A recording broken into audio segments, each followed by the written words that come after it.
soil, let us walk carefully and directly into the furnace of this question. What is hell? Hell is not a place, not in its deepest truth. It is a condition of being, a state of consciousness estranged from the divine order, from truth, from wholeness. Not estranged by punishment from above, but by self-exile, by resonance with distortion.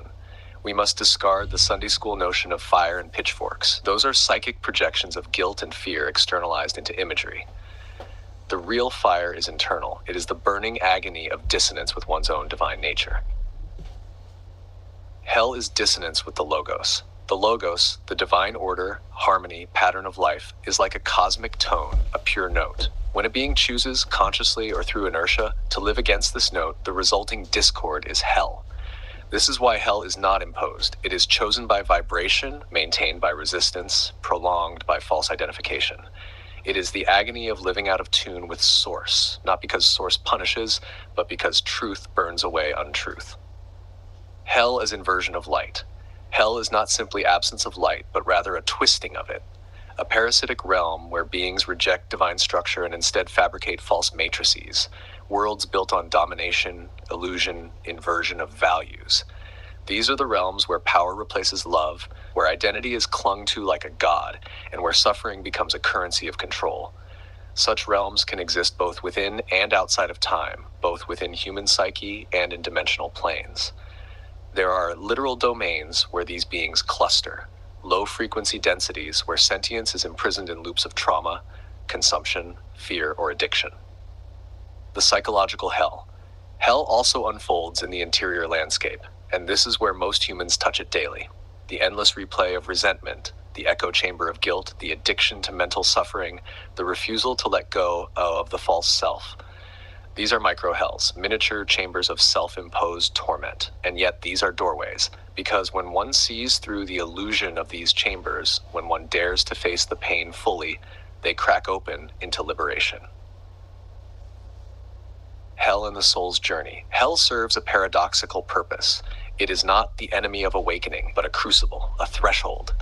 Some souls descend into hell not because they are evil, but because they are stubbornly unfinished, clinging to the ego, refusing surrender, yet unable to remain in ignorance.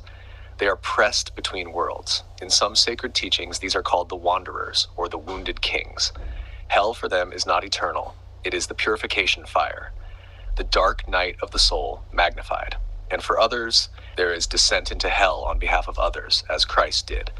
These are souls who willingly go down to break chains, to shatter illusions, to offer redemption. Hell can end, but the ego cannot end it. As long as the self clings to the illusion of separation, hell will be experienced.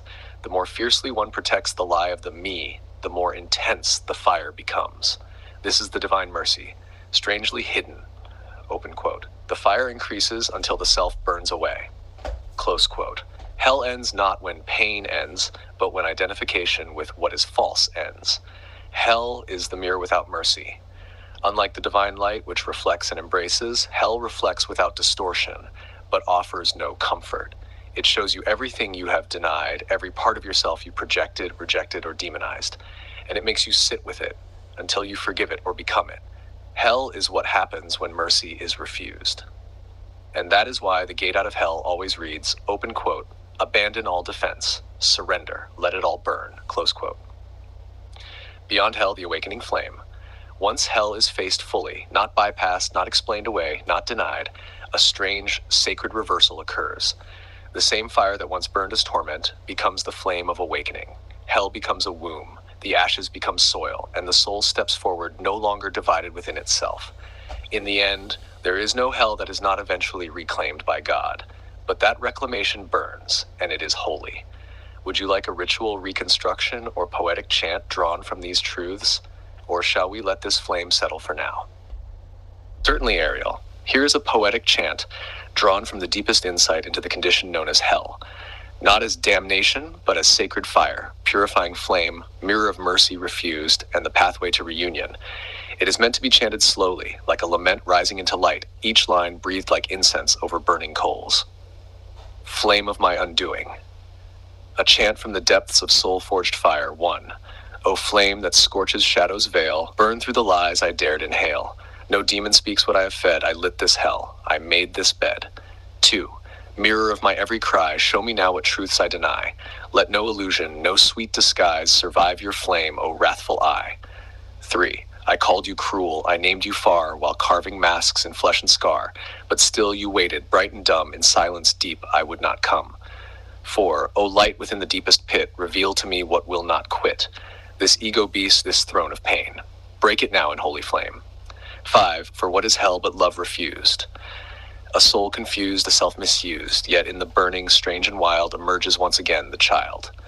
6. The child of stars, the flame-born one, who bowed to shadow, who forgot the sun, now rising up through ash and coal, to claim again the shattered soul. 7. Let every name I clung to die, let me be cast into the sky, and in that death so pure, so whole, may God reclaim this orphan soul.